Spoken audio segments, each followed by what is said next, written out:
नमस्कार दोस्तों, स्वागत है आपका यूजीसी नेट इनसाइट के यूट्यूब चैनल पर। इस चैनल पर हम UGC net history previous year के क्वेश्चन पेपर का डिस्कशन कर रहे हैं और जिसकी शुरुआत हमने जून 2018 से शुरू किया है और यह डिस्कशन इस वर्ष के हुए जो अंतिम पेपर है वहाँ तक किया जाएगा। और डिस्कशन का प्रारूप जो है एक साइकिल में हुए पेपर को हम 4 पार्ट में डिवाइड करके करेंगे, यानी कि जो 100 क्वेश्चंस आते हैं पेपर 2 के अंतर्गत, तो उसको हम 4 पार्ट में 25-25 क्वेश्चन करके डिस्कशन करेंगे। और एक पार्ट में जो हम 25 क्वेश्चन का डिस्कशन करेंगे वो डिटेल एनालिसिस होगा, ताकि उसके आसपास से संबंधित जो भी क्वेश्चन भविष्य में बने वो सभी आपका इस वीडियो के अंतर्गत कवर हो जाए। हमारा उद्देश्य है कि आपको अधिक से अधिक बेनिफिट हो। और आप तो इसका पीडीएफ इसके डिस्क्रिप्शन बॉक्स में लिंक दिया गया है, वहाँ से जा कर के डाउनलोड कर सकते हैं। और साथ ही प्रिंट निकलवा करके जो एक्स्ट्रा क्वेश्चन मिले वो शॉर्ट नोट्स इसी के साथ बना लें, ताकि एग्ज़ाम के समय में रिवीजन करने से बहुत ज़्यादा आपको बेनिफिट होगा और भविष्य में क्वेश्चन उससे आने की संभावनाएं बढ़ जाएंगी। तो चलिए डिस्कशन शुरुआत करते हैं। ये है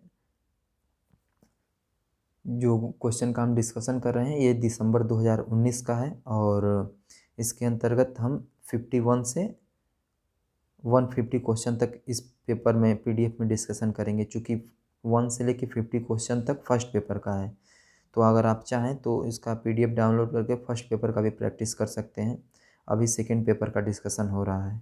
तो चलते हैं डिस्कशन की तरफ। आज के पहला क्वेश्चन है, जैन ग्रंथ भगवती सूत्र के अनुसार काशी और कौशल के कितने गणराज्य पूर्वी भारत के शक्तिशाली महासंघ के अंग थे जिन्होंने मगध के राजा अजातशत्रु का विरोध किया था? इसका तो उत्तर सही लग चुका है, तो इसका सही उत्तर है 18। और अगर हम इसका डिस्कशन करें तो आगे से दो क्वेश्चंस अभी आगे अगले क्वेश्चंस का डिस्कशन हम साथ में करेंगे, और जो सही ट्रिक लग गया है वो आगे से नहीं होगा। एक है, आपको इसका उत्तर मिल गया है। तो चलिए हम इसका थोड़ा डिस्कशन कर लेते हैं कि जो अजातशत्रु थे मगध के शासक, वो विस्तारवादी शासक थे और उन्होंने विस्तारवादी अभियान से पूर्वी भारत के छोटे छोटे गणराज्य जो है प्रभावित हुए और उन्होंने संगठित होकर के उनका विरोध किया, लेकिन अंत में अजातशत्रु ने उनको पराजित कर दिया। जैन ग्रंथ भगवती सूत्र में, जिसमें 16 महाजनपदों का वर्णन किया गया है और उसमें काशी और कौशल के 18 गणराज्यों का भी वर्णन किया गया है और जिन्होंने मगध के शासक का विरोध किया था। चलते हैं अगले क्वेश्चन की तरफ। निम्नलिखित में से किस स्थल पर मानव जीवाश्म पूरा पाषाण कालिक औजारों के साथ स्वस्थानीय मानव पाए गए हैं? पहला है आदमगढ़, दूसरा है बागौर, तीसरा है डिडवाना, चौथा है हथनौर। तो आप इसका सही उत्तर बता सकते हैं। इसका सही उत्तर है 4th, हथनौरा। अगर हम बात करें, नर्मदा घाटी जो है मध्य प्रदेश के सीहोर ज़िले में स्थित है, वहीं पे हथनौरा है और वहाँ से मानव जीवाश्म जो कि पूरा पाषाण कालिक है की खोज से पुरातत्व युग की एक महत्वपूर्ण हमको खोज वहाँ से मिली है और यहाँ से पूरा पाषाण कालिक औजार प्राप्त हुए हैं। तो चलते हैं अगले क्वेश्चन की तरफ।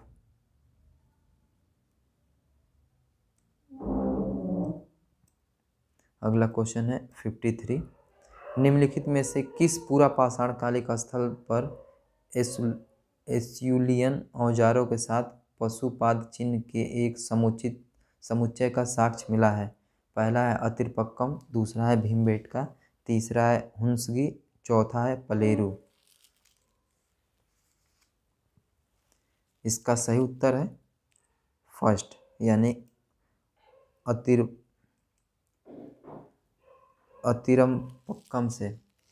अगर हम बात करें कि अतिरमपक्कम की, तो दक्षिण भारत में मद्रास में यह स्थित है और किंग नामक पूरा शास्त्री ने पूरा पाषाण कालिक एस्यूलियन औजारों के साथ पशुपाद चिन्ह के एक समुच्चय का साक्ष्य प्राप्त किया था। किंग नाम के जो पूरा शास्त्री थे।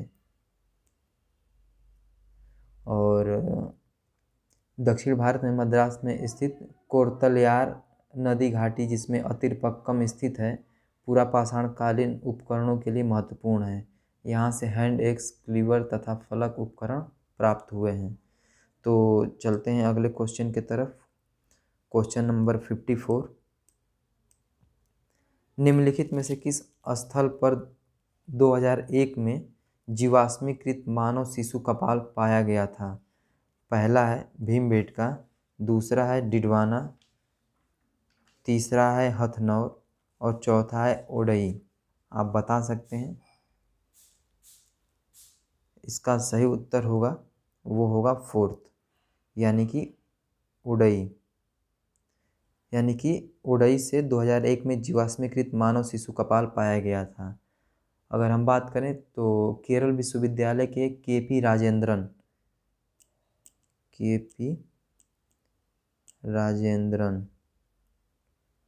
ने विल्लुपुरम जिले से, यानी कि ये तमिलनाडु का जिला है विल्लुपुरम, यहाँ से 2001 में मानव शिशु कपाल की प्राप्ति की थी और ये पाषाण युग का माना गया था। तो इस प्रकार से इसका सही उत्तर हो जाएगा ओडई। चलते हैं अगले क्वेश्चन की तरफ। क्वेश्चन नंबर 55, भारतीय उपमहाद्वीप के निम्नलिखित में से किस नवपाषाणकालिक स्थल पर फसल उत्पादन का प्राचीनतम साक्ष्य पाया गया है? तो आपको बताना है कि इसके लिए ऑप्शन दिया गया है। पहला ऑप्शन है किलीगुल मोहम्मद, दूसरा है कोटदीजी, तीसरा है मेही, चौथा है मेहरगढ़। इसका जो आप उत्तर बता सकते हैं, इसका हम सही उत्तर बताते हैं। सही उत्तर होगा इसका फोर्थ, यानी कि मेहरगढ़ इसका सही उत्तर होगा। और अगर हम इसका डिस्क्राइब करें अगर इसको, तो 7000 ईसा पूर्व में पाकिस्तान के बलूचिस्तान में स्थित नवपाषाणकालिक स्थल यह है मेहरगढ़। यानी कि 7000 ईसा पूर्व में पाकिस्तान जो है, पाकिस्तान का एक बलूचिस्तान प्रांत पड़ता है, वहीं पे ये नवपाषाणकालिक स्थल है जहाँ से भारतीय उपमहाद्वीप में सर्वाधिक फसल उत्पादन का कार्य किया गया। और मेहरगढ़ के लोग 7000 ईसा पूर्व में ही सर्वप्रथम गेहूँ की 3 तथा जौ की 2 किस्मों की खेती प्रारंभ की तथा भेड़ व बकरी पालन को प्रारंभ किया। अर्थात मेहरगढ़ के लोगों ने ही सर्वप्रथम कृषक बस्तियों का निर्माण किया। तो चलते हैं अगले क्वेश्चन की तरफ। क्वेश्चन नंबर 56 है कि निम्नलिखित में से कौन भारत में ज्ञात विशालतम, मिसप्रिंट हो गया है लगता है, विभालतम मध्य पाषाणवास क्षेत्र है? इसके लिए ऑप्शन दिया गया है कि जो पहला है वो बागौर है, दूसरा है चौपानी मांडो है, तीसरा है कोल्डिहवा और चौथा है महगडा। तो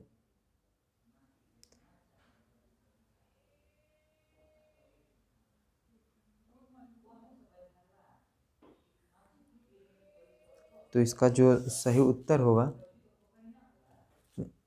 वो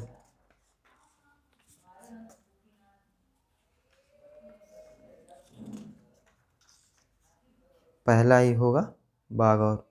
ये विभालतम की जगह विशालतम होगा, जिससे कि ये विभालतम गलत यहाँ पे मिसप्रिंट हो गया है, यहाँ विशालतम होगा।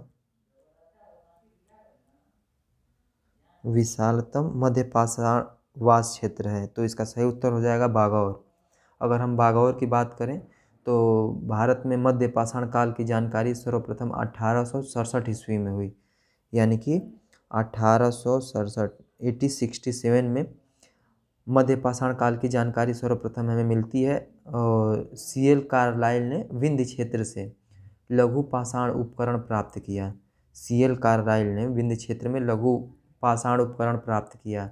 और भारत में मध्य पाषाण काल के पूरा स्थल राजस्थान, गुजरात, महाराष्ट्र, आंध्र प्रदेश, कर्नाटक, तमिलनाडु, केरल, मध्य प्रदेश, बिहार, पश्चिम बंगाल तथा उत्तर प्रदेश के विभिन्न भागों में ये स्थित है। और भारत में ज्ञात जो विशालतम मध्य पाषाण वास क्षेत्र है वो राजस्थान के भीलवाड़ा जिले में कोठारी नदी के तट पर बागौर स्थित है। यानी जो बागौर है इसमें क्वेश्चन बन सकता है कि किस नदी के तट पे स्थित है, तो ये कोठारी नदी के तट पर, कोठारी नदी के तट पर यह स्थित है। और यहाँ 1968 से 1967 तक 70 तक, यानी कि बागौर का 1968 से 1970 तक BN मिश्र ने उत्खनन का कार्य करवाया था। ये इम्पोर्टेंट है, आप याद रखिएगा। बागौर को BN मिश्र ने, थोड़ा सा आगे ऊपर बढ़ा कर लिख देते हैं, VN मिश्र, इन्होंने यहाँ पे उत्खनन का कार्य करवाया था। और यहाँ से पाषाण उपकरण के अलावा मानव कंकाल भी मिला है, साथ ही पशुओं की जली हुई अस्थियाँ भी मिली हैं, और यहाँ से फलक उद्योग के भी साक्ष्य मिले हैं। तो इस प्रकार से इस प्रश्न का सही उत्तर होगा बागौर। चलते हैं अगले क्वेश्चन की तरफ। क्वेश्चन नंबर 57 है कि मनके बनाने वाली कार्यशाला निम्नलिखित में से किस हड़प्पन स्थल पर पाई गई है।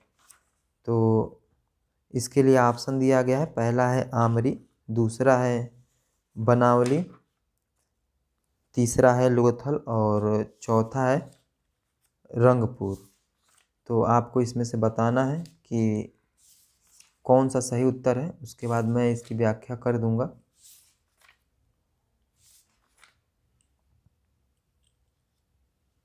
तो इसका सही उत्तर है, चूँकि ये जो क्वेश्चन है इसका आयोग द्वारा सही उत्तर नहीं दिया गया था, तो इसमें हम इसका दोनों उत्तर सही हो जाता है, थर्ड और फोर्थ। यानी कि मनके बनाने की जो कार्यशाला है ये दोनों स्थलों से प्राप्त होती है, लोथल और रंगपुर से।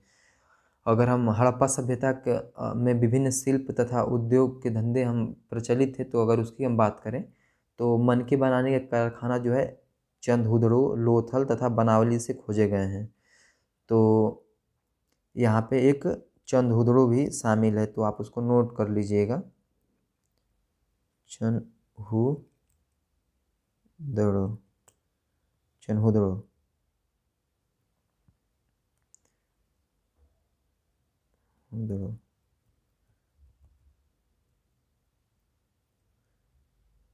चंद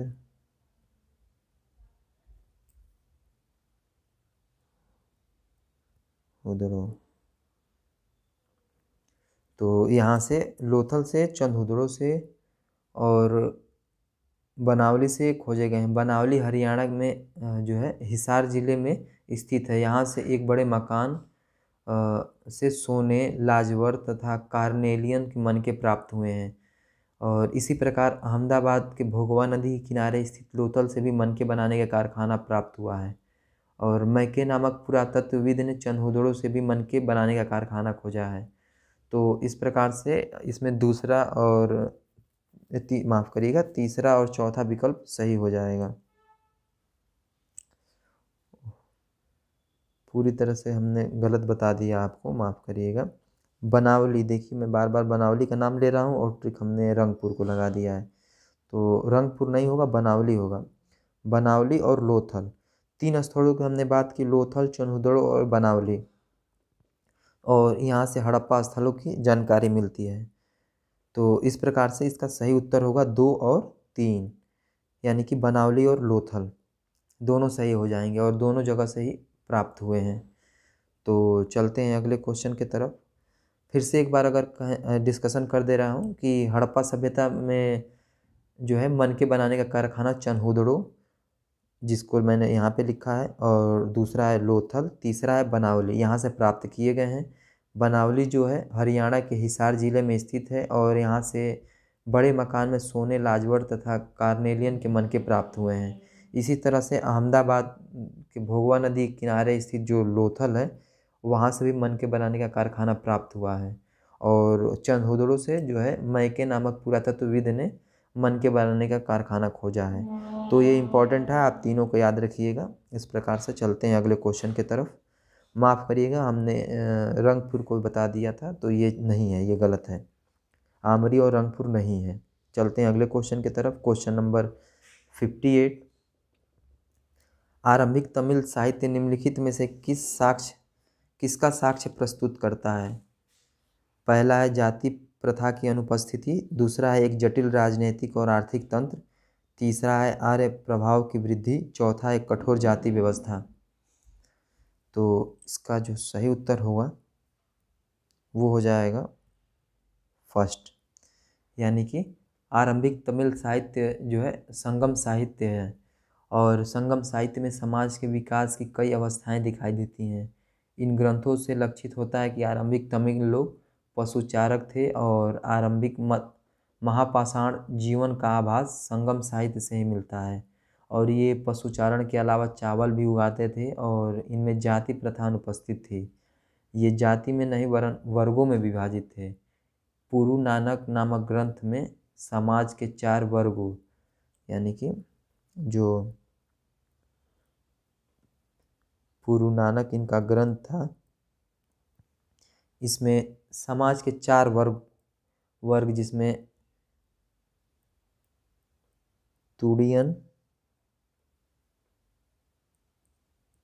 पाडन,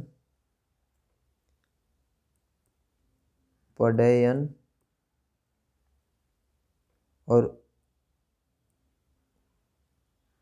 कडम्बन, इनका उल्लेख किया गया है। यानी कि पुरु नानक नामक ये इनका ग्रंथ है जिसमें समाज में 4 वर्ग तुड़ियन, पाडन, पडैयन और कडम्बन का उल्लेख मिलता है। तो यहाँ जाति प्रथा अनुपस्थित थी लेकिन वर्ग था, और वर्ग की जानकारी हमें पुरु नानक नामक ग्रंथ से मिलता है जिसमें तुड़ियन, पाडन, पडैयन और कडम्बन का जिक्र किया गया है। तो चलते हैं अगले क्वेश्चन की तरफ। Question number 59। बार बार आने वाली बाढ़ के कारण निम्नलिखित में से कौन सा हड़प्पीय नगर नष्ट हो गया था? ये बहुत ही इम्पोर्टेंट है, आपको बताना। इसके लिए ऑप्शन है, पहला है हड़प्पा, दूसरा है कालीबंगा, तीसरा है कोटदीजी, चौथा है मोहनजोदड़ो। इसका सही उत्तर होगा फोर्थ, मोहनजोदड़ो। मार्शल ने मोहनजोदड़ो के पतन का मुख्य कारण बाढ़ को ही माना है, और मार्शल कहते हैं कि मोहनजोदड़ो में 7 बार बाढ़ आई, क्योंकि इसकी खुदाई से इसके 7 स्तरों का पता चलता है। इसी प्रकार मैके हैं जिन्होंने चंद्रहुदड़ो की जानकारी इकट्ठी की है, उसमें उन्होंने मैके ने चंद्रहुदड़ो और साथ ही एस.आर. राव ने जो लोथल के पतन का कारण भी बाढ़ को ही माना है। तो यानी कि मोहनजोदड़ो को बाढ़ का कारण जो है मार्शल ने माना है। उसके अलावा जो चंद्रहुदड़ो है, हुदड़ो, इसको बाढ़ का कारण माना है मैके, और जो लोथल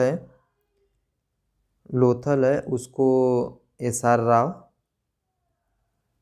ये भी इन्होंने बाढ़ का कारण माना है। तो ये इम्पोर्टेंट है, इन्होंने 3 जगह के बाढ़ के कारण को बताया। मोहनजोदड़ो को मार्शल ने, चंद्रहुदड़ो ने मैके को, लोथल एस.आर. राव। तो इस प्रकार से चलते हैं अगले क्वेश्चन की तरफ। क्वेश्चन नंबर 60, ये इसके अंतर्गत लिखा गया है। क्वेश्चन है कि इतिहास का कार्य अतीत का मूल्यांकन करना और भावी युगों के लाभार्थ वर्तमान का अनुदेश करना है। एक बार हम फिर से रिपीट कर दें। इतिहास का कार्य अतीत का मूल्यांकन करना और भावी युगों के लाभार्थ वर्तमान का अनुदेश करना है। निम्नलिखित में से किसने इतिहास की उपयुक्त परिभाषा दी है? पहला है कार्ल बेकन, दूसरा है जी.पी. घूच, तीसरा है हेनरी पिरेन, चौथा है जे.बी. ब्यूरी। तो अगर इसके उत्तर की बात करें तो इसका सही उत्तर हो जाएगा जी.पी. घूच। अगर हम बात करें, इतिहास की उपयुक्त परिभाषा जी.पी. घूच ने दी थी, और ये एक ब्रिटिश इतिहासकार थे और साथ ही लिबरल पार्टी के राजनीतिज्ञ थे, और ये लॉर्ड एक्टन के अनुयायी थे। ये पत्रकार भी थे और साथ ही इन्होंने बहुत सारी पुस्तकें लिखी हैं। अगर हम इनकी कुछ पुस्तकों की बात करें तो studies in modern history, history of our time, note ही कर देता हूँ आप लोगों के लिए आसान हो जाएगा। Study in modern history, modern history. दूसरा है हिस्ट्री ऑफ आवर टाइम,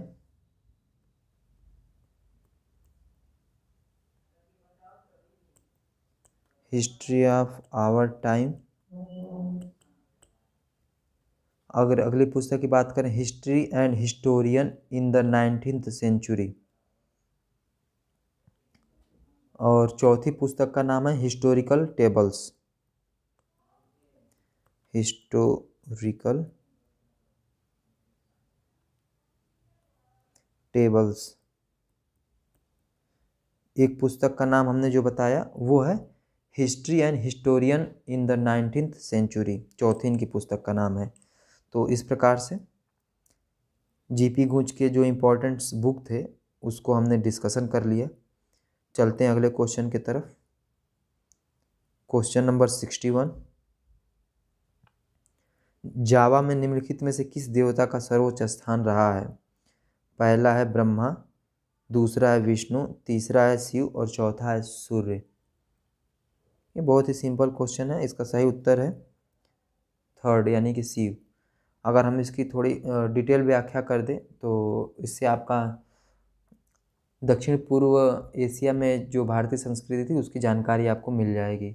तो अगर हम बात करें दक्षिण पूर्व एशिया में भारतीय संस्कृति का प्रसार जो है प्राचीन समय में ही हो गया था।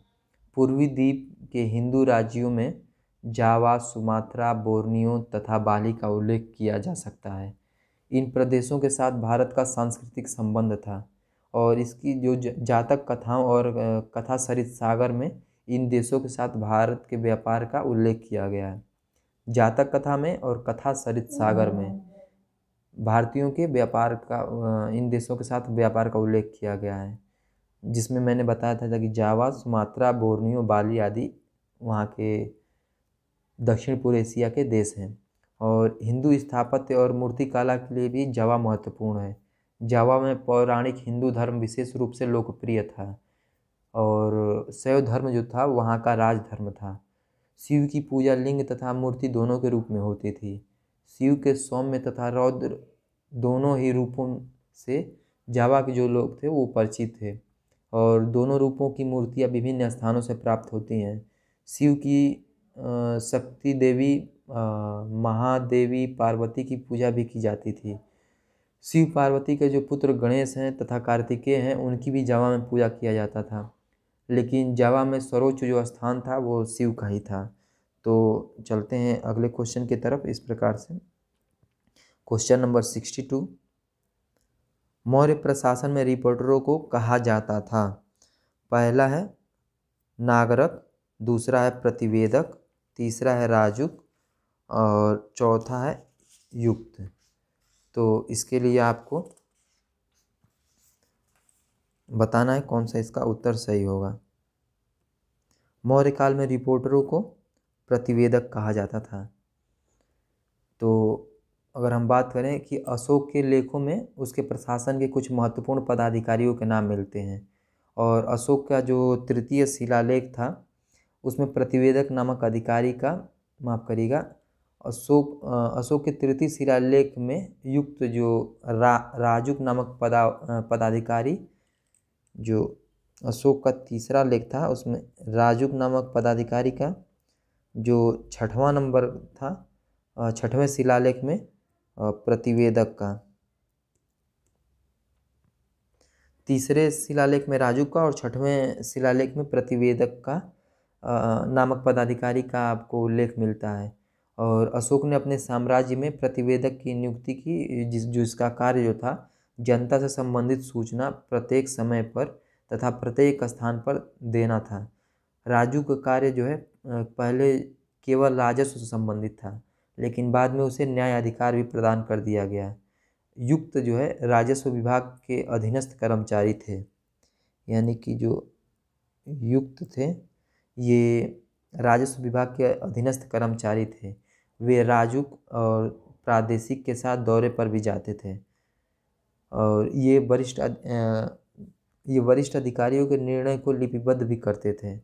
जबकि नागरक अर्थशास्त्र के अनुसार जो नागरक है नगर का प्रमुख अधिकारी होता था, जिसका कार्य जो है नगर की साफ सफाई करना, सुरक्षा करना, ये सब था। तो नागरक जो है इसका उल्लेख जो मिला है कौटिल्य से मिला है। और ये जो राजुक है इसका तीसरा शिलालेख से मिला है। प्रतिवेदक जो है 6वें शिलालेख से मिला है और जिसका कार्य मौर्य प्रशासन में इसको रिपोर्टर कहा जाता था। युक्त जो है ये राजक और प्रतिवेदक का सहायक एक तरह से था। तो चलते हैं अगले क्वेश्चन की तरफ। क्वेश्चन नंबर 63, मेगस्थनीज के अनुसार एस्टिनोमोई मौर्य प्रशासन में निम्नलिखित में से क्या था? पहला है मुख्य दंडाधिकारी, दूसरा है सेना प्रमुख, तीसरा है जिला प्रशासन का प्रभारी, चौथा है राजस्व कर्मचारी। तो इसका सही जो उत्तर होगा वो होगा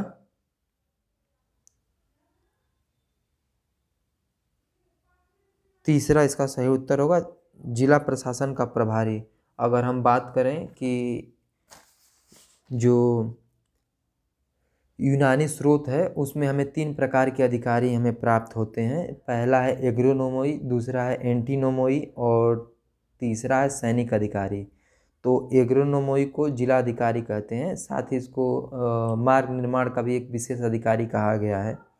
और एंटीनोमोई जो है वो नगर आयुक्त है, यानी कि ये एस्टिनोमोई हो गया। और एस्टिनोमोई को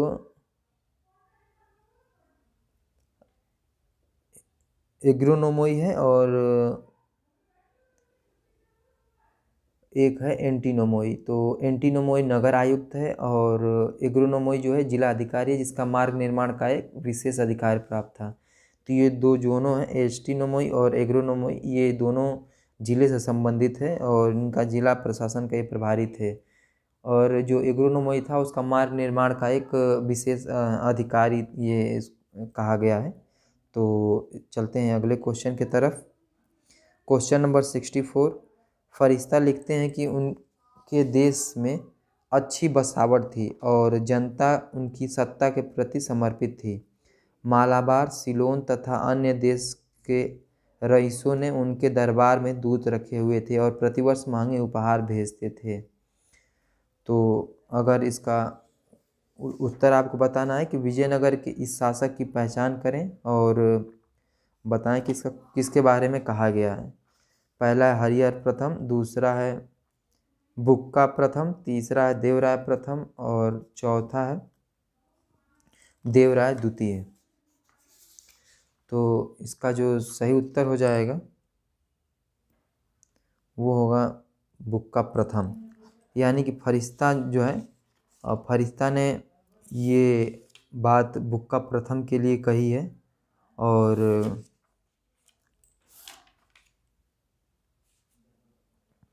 बात करें फरिश्ता के बारे में तो फरिश्ता जो है अगर इनके पूरे नाम के बारे में बात करें तो मोहम्मद कासिम हिंदू शाह फरिश्ता था। और ये तारीख़ फरिश्ता नामक पुस्तक लिखा था। यह पुस्तक जो है 1593 1593 में इन्होंने लिखा था बीजापुर के शासक इब्राहिम आदिल शाह के कहने पर, जिसमें दक्कन के राजवंशों पर अधिक जोर दिया गया है।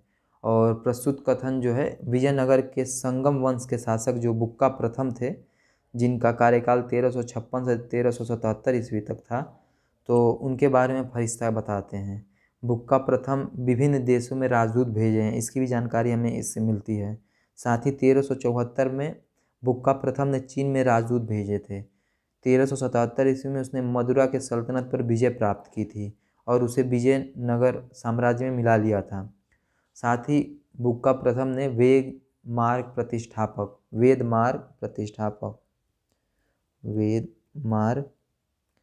प्रतिष्ठापक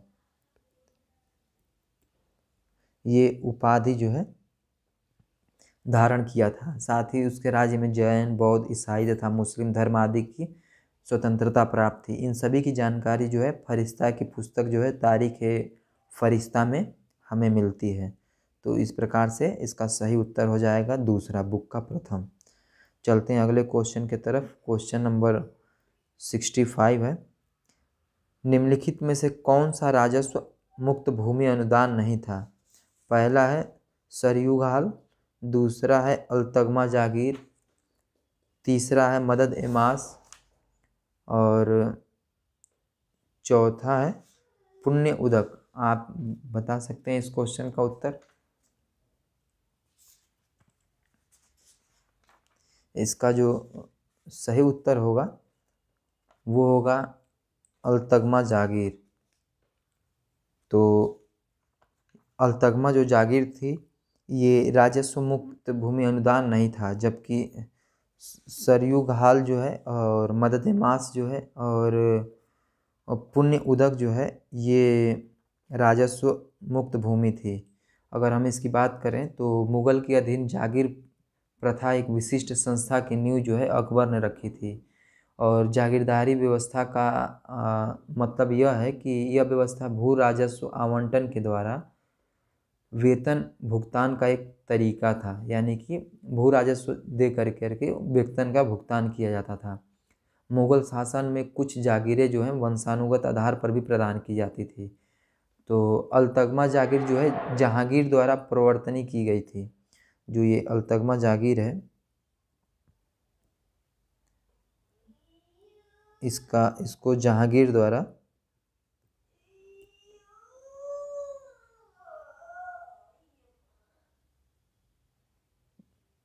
इसको लागू की गई थी और ये वंशानुगत जागीर थी। यह जागीर जो है राजस्व मुक्त भूमि अनुदान नहीं थी, बल्कि यहाँ भी राजस्व के नियम लागू होते थे। और बस ये अंतर यह था कि ये वंशानुगत जागीर थी, जबकि मदद एमास जो है सरयू घाल और पुण्य उदक जो है राजस्व मुक्त अनुदान की एक किस्म थी। इन जमीनों के साथ कोई प्रशासनिक दायित्व नहीं जुड़ा होता था। साथ ही ऐसे व्यक्तियों को दी जाती थी जो धर्मपरायण विद्वान होते थे, लेकिन जिनके पास आजीविका का कोई अन्य साधन नहीं होता था, उनको ये भूमि दी जाती थी। तो इस प्रकार से इस क्वेश्चन का उत्तर होगा अलतगमा जागीर। चलते हैं अगले क्वेश्चन की तरफ। क्वेश्चन नंबर 66, क्लासिकल संस्कृत भाषा के दिल्ली स्थित दीर्घपालम बावली अभिलेख में स्वभावतः दावा किया गया है कि राजा के सुशासन के कारण भगवान विष्णु समस्त चिंताओं को त्याग कर क्षीर सागर में शांतिपूर्ण शयनरत हैं। यह किस राजा के बारे में दावा किया गया है? पहला है अलाउद्दीन खिलजी, दूसरा है गयासुद्दीन बलबन, तीसरा है फिरोज शाह तुगलक, चौथा है इल्तुतमिश। तो इसका जो सही उत्तर हो जाएगा आप बता सकते हैं। इसका सही उत्तर जो हो जाएगा वो होगा बलबन। बलबन के बारे में ये सेंटेंस कहा गया है कि क्लासिकल संस्कृत भाषा में दिल्ली स्थित दीर्घपालम बावली अभिलेख में स्वभावतः दावा किया गया है कि राजा के सुशासन के कारण भगवान विष्णु समस्त चिंताओं को त्याग कर क्षीर सागर में शांतिपूर्ण शयनरत हैं। तो चलते हैं अगले क्वेश्चन की तरफ। क्वेश्चन नंबर 67, उस सुल्तान की पहचान कीजिए जिसने काजी की सलाह पर शरीयत को कार्यान्वित करने से इनकार कर दिया था। बहुत ही आसान क्वेश्चन है। इसका सही उत्तर हो जाएगा अलाउद्दीन खिलजी। चलते हैं अगले क्वेश्चन की तरफ। निम्नलिखित में से किस सुल्तान को पहले अली गुरसप के नाम से जाना जाता था? यह भी बहुत ही आसान क्वेश्चन है। इसका सही उत्तर हो जाएगा अलाउद्दीन खिलजी। चलते हैं अगले क्वेश्चन की तरफ। क्वेश्चन नंबर 69, किसके यात्रा वृत्तांत में भारतीय जनता की भौतिक अवस्था का वर्णन निम्नानुसार किया गया है? आम जनता इतनी भीषण गर्मी में जीवन यापन करती थी कि उसके जीवन को सिर्फ अपार वंचना और घोर दुख के निवास स्थल के रूप में चित्रित अथवा सही ढंग से वर्णित किया जा सकता है। पहला है इब्न बतूता की किताब उल रहला, दूसरा है फ्रांसिस्को पेलसार्ड्स का रेमॉन्स ट्रेंटाई, तीसरा है फ्रैंको बर्नियर का travels in the Mughal empire चौथा है जीन बैप्टिस्ट ट्रेवेनियर का ट्रेवल्स इन इंडिया। तो साथ ही आप इस पुस्तक का भी ध्यान रखिएगा, जो यहाँ पे पुस्तकों का नाम दिया गया है, ये क्वेश्चन पूछ सकता है आगे।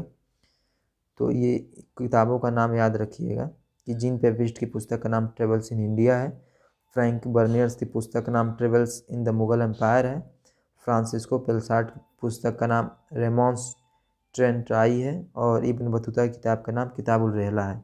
अब बताना है कि ये जो कथन कहा गया है यात्रा वृत्तांत जो भारतीय जनता की भौतिक अवस्था का वर्णन करता है वो कौन करता है। तो इसका जो सही उत्तर हो जाएगा वो दूसरा हो जाएगा, फ्रांसिस्को पेलसार्ट्स का रेमॉन्स ट्रेंटाई। इसमें कहा गया है कि आम जनता इतनी भीषण गर्मी में जीवन यापन करती थी कि उसके जीवन को सिर्फ अपार वंचना और घोर दुख के निवास स्थल के रूप में चित्रित अथवा सही ढंग से वर्णित किया जा सकता है। और जो फ्रांसिस्को पेलसार्ट्स थे ये डच थे, और ये जो है जहांगीर के शासनकाल में, ये भी पूछ सकता है कि ये किसके शासनकाल में भारत आए, तो जहांगीर के शासनकाल में ये भारत आए थे, और ये आगरा के डच टकसाल के अध्यक्ष भी थे। इन्होंने भारत के अनेक स्थलों पर सामाजिक और आर्थिक परिस्थितियों का वर्णन किया है, और उसका वर्णन एक प्रकार की रिपोर्ट है जो उसके अनुभवों और उसके द्वारा की गई जांच पड़ताल पर आधारित है। तो इसका सही उत्तर होगा दूसरा। चलते हैं अगले क्वेश्चन की तरफ। Question number 70। बनारसी दास ने 1641 में किस भाषा में एक अतिरोचक आत्मकथा अर्धकथानक लिखी थी। आपको बताना है, इसका जो सही उत्तर होगा वो होगा दूसरा, यानी ब्रज में। मुगल शासक शाहजहां के शासनकाल में बनारसी दास जैन, इनका पूरा नाम बनारसी दास जैन था, जो एक व्यापारी परिवार के थे, और 1641 में ब्रज भाषा में आत्मकथा जो है अर्धकथानक इन्होंने लिखी थी। और इस पुस्तक से छोटे व्यापारियों और फेरी व्यापार के बारे में मुगल काल से संबंधित रोचक विवरण मिलता है। तो ये बहुत ही इम्पोर्टेंट है। ये जो है अर्ध जो कथानक है ब्रज भाषा में लिखी गई है बनारसी दास जैन के द्वारा 1641 में। इसमें छोटे व्यापारियों और फेरी व्यापार के बारे में मुगल काल के संबंधित जानकारी दी गई है। तो चलते हैं अगले क्वेश्चन की तरफ। Question number 71।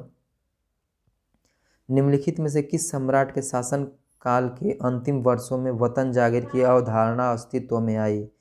पहला है हुमायूं, दूसरा है अकबर, तीसरा है जहांगीर, चौथा है औरंगज़ेब।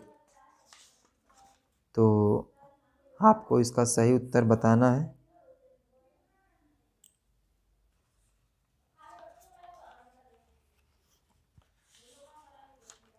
आप गेस कर सकते हैं, बहुत ही आसान इसका आंसर है।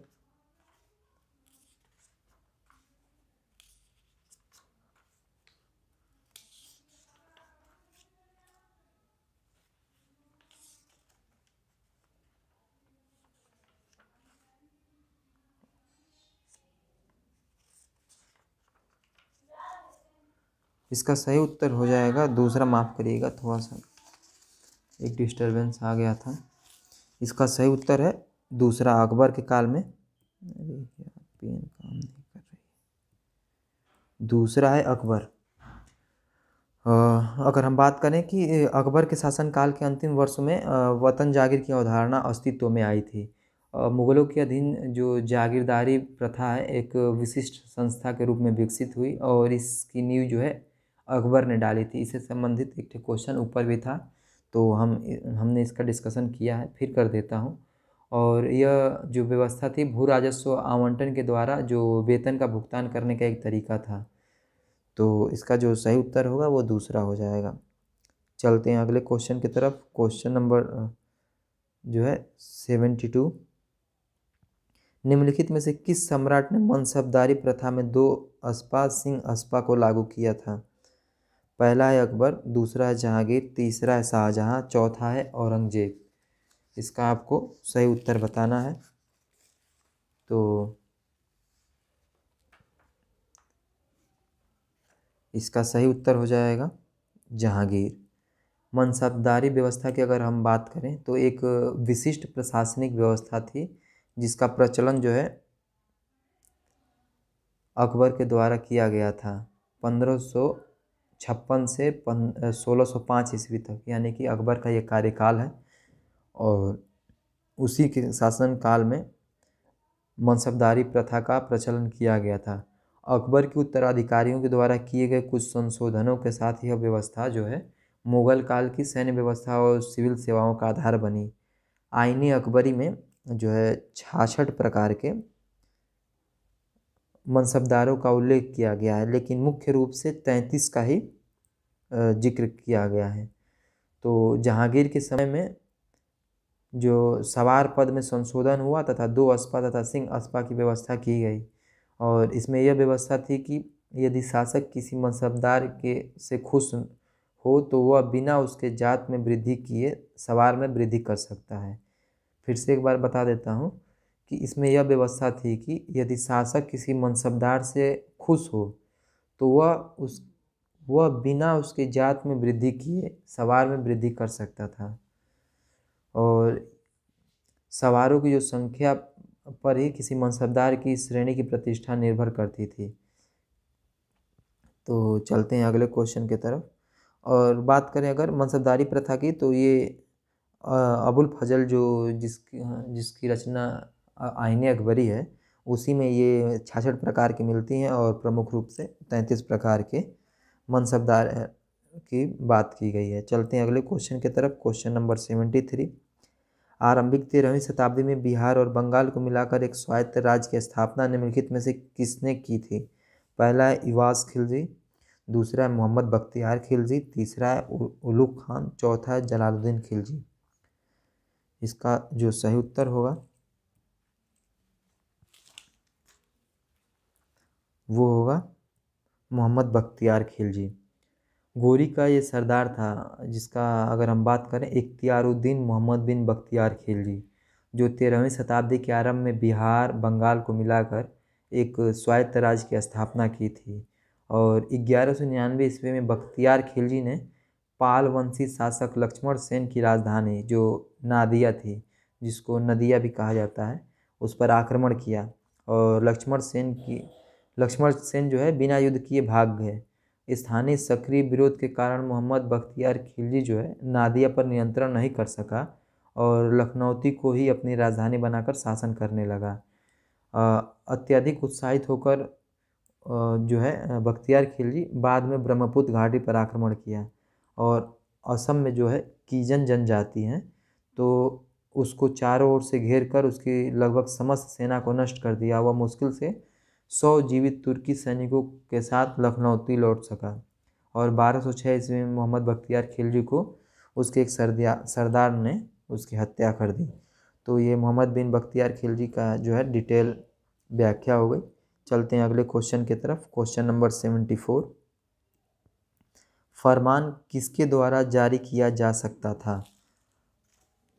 इसके लिए ऑप्शन है राजकुमारों द्वारा, और राजकुमारियों द्वारा, राजाओं द्वारा, और चौथा है वजीर ए मुतलक द्वारा। यार पेन क्यों नहीं काम कर रही है?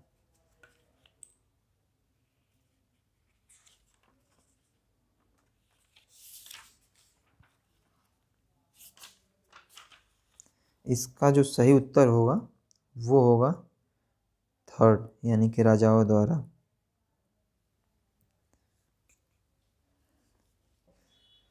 शासन में बात करें तो राजा का सर्वोच्च स्थान होता था, और मुगल बादशाह अपने साम्राज्य का जो होता था सर्वे सर्वा होता था। संप्रभुता की मुगल अवधारणा निरंकुश राजतंत्र की पक्षधर थी, और सम्राट को ऐसे चमत्कारी शक्तियों से मंडित किया जाता था, और सत्ताधिकार को चुनौती देना लगभग उसके असंभव था। राजा के अत्यधिक केंद्रीकृत होने के कारण सम्राट ही शासन का वास्तविक धुरी था, और प्रशासन का कोई विभाग उसकी दृष्टि से अनजान नहीं था। शासन की समस्त गतिविधियां जो है उसके नियंत्रण में थी। साथ ही अगर जो फरमान जारी करने का एकाधिकार जो है राजा यानी कि जो सम्राट या बादशाह होता था उसके पास होता था। फरमान जो है मूल रूप से भारतीय इतिहास में मुगल काल के दौरान बादशाह की मुहर लगा हुआ शाही आदेश था। तो इस प्रकार से इसका जो सही उत्तर होगा वो तीसरा होगा, राजाओं द्वारा। चलते हैं आज के आखिरी क्वेश्चन की तरफ, यानी कि 25 क्वेश्चन आज कंप्लीट हो जाएगा। तो आज का लास्ट क्वेश्चन है, किस मुगल सम्राट ने कश्मीर के श्रीनगर में जो है दिवाली मनाई थी? तो इसके लिए ऑप्शन है, पहला है अकबर, दूसरा है जहांगीर, तीसरा है शाहजहां और चौथा है औरंगज़ेब। इसका बहुत ही आसान उत्तर है, इसका सही उत्तर है अकबर। अकबर बात करें तो संप्रभुता के एक ऐसे सिद्धांत की स्थापना का प्रयास किया था जिसमें भारत की धार्मिक तथा जातिगत विषमताओं का पूरा ध्यान रखा गया था, ताकि मुगल साम्राज्य को एक सुदृढ़ आधार मिल सके। शासन और व्यक्तियों दोनों ही दृष्टियों से अकबर की धार्मिक मामलों में बहुत ही उदार था। तो उसने जो है होली, दीपावली, बसंत आदि महत्वपूर्ण त्योहारों में भाग लिया करता था। अकबर कश्मीर पर 1586 यानी कि 1586 में विजय प्राप्त की थी। और अबुल फजल जो है उसकी जो रचना है अकबरनामा में, अकबर की कश्मीर यात्रा और उसके जो वहाँ पे निवास करने का यानी प्रवास करने का वर्णन किया है। और उसमें ही इसने बताया है कि अकबर द्वारा कश्मीर में दिवाली मनाए जाने की बात भी जिक्र की है। तो इस प्रकार से हम 25 क्वेश्चन का यानी कि 51 से 75 के अंतर्गत फर्स्ट पार्ट के अंतर्गत दिसंबर 2019 के क्वेश्चन का डिस्कशन कर लिए हैं। और आपको ये डिस्कशन कैसा लगा डिस्क्रिप्शन बॉक्स में ज़रूर बताइएगा, और साथ ही आपकी जो क्वेरी हो वो भी पूछ सकते हैं। और साथ ही आप हमें ये भी सुझाव दे सकते हैं कि हम अगर आप इसमें कुछ और इम्प्रूवमेंट चाहते हैं वीडियो में, तो वो आप कमेंट बॉक्स में हमें सुझा सकते हैं, जिससे कि आने वाली वीडियो को और बेहतर बनाया जा सके। और अगर आपने वीडियो देखा है तो आपका बहुत बहुत धन्यवाद। और अगर आपको अच्छा लगा हो तो वीडियो को लाइक और चैनल को सब्सक्राइब ज़रूर करें। वीडियो देखने के लिए बहुत बहुत धन्यवाद। आपका दिन शुभ हो।